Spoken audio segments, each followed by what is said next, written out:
Abakozesa entambula ey'olukale eya taxi bamaze ebbanga nga beemulugunya ku bantu abababbira mu taxi nga n'oluusi beefuula abasaabaze so nga n'olundi bakondakita ne baddereeva be bakulemberamu obubbi obw'ekika kino. Kati ab'ebyokwerinda ku mitendera egy'enjawulo nga bakulembeddwa Richard Echega n'abalala basisinkanye abakulembeze ba taxi ne baddereeva okulaba omuze guno nga gulinnyibwa ku nfeete. Rashid Sekindi ssentebe w'abaddereeva mu ggwanga akakasizza nti obubbi mu taxi mwe buli ekyonoonye omulimu gwabwe. Ebiseera ebisinga bannamawulire bababyeko zi laputopu zammwe, bababyeko amasimu, babba abantu ssente enkalu, babatuusaako ebisago, naye n'osanga nti omuntu we baba bamukutte singa poliisi eno tefaayo nnyo omusango gufiira awo. Kyokka agamba nti obubbi bw'emmotoka za taxi nabwo bweyongedde nga n'ababoodabooda abasimba okumpi ne paaka abeekokkodde. Bapaakinga ku miryango gya paaka egifuluma n'egiyingira ne bafunza enguudo emmotoka terina weeyita,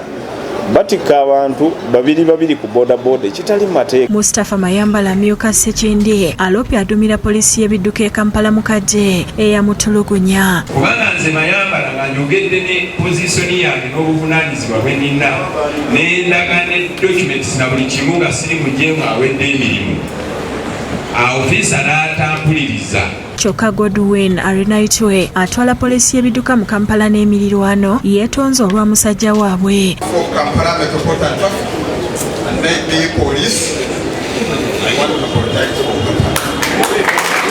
Alambuludde ku nteekateeka gye balina eri ababoodabooda abasimba ku mabbali ga paaka.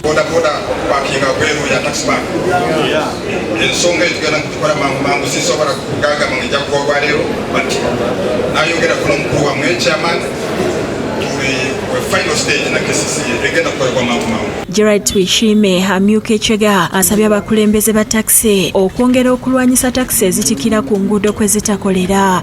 Oba yiyo gisanze ebbombo kati no enforcement team buvunanyizibwa bwe balina kwata taxi ezo kubanga ezimu zikozesebwa abantu abakyamu. Echega alangiridde ekikwekweto k'owenja ku gakyala kimpadde ageefuula agakolera mu taxi ne ganyaga abantu. But if you are still there, you want to use the knives, you want to use the pangas, that is the journey and that will be the destination. Fight them together such that we send them to other places.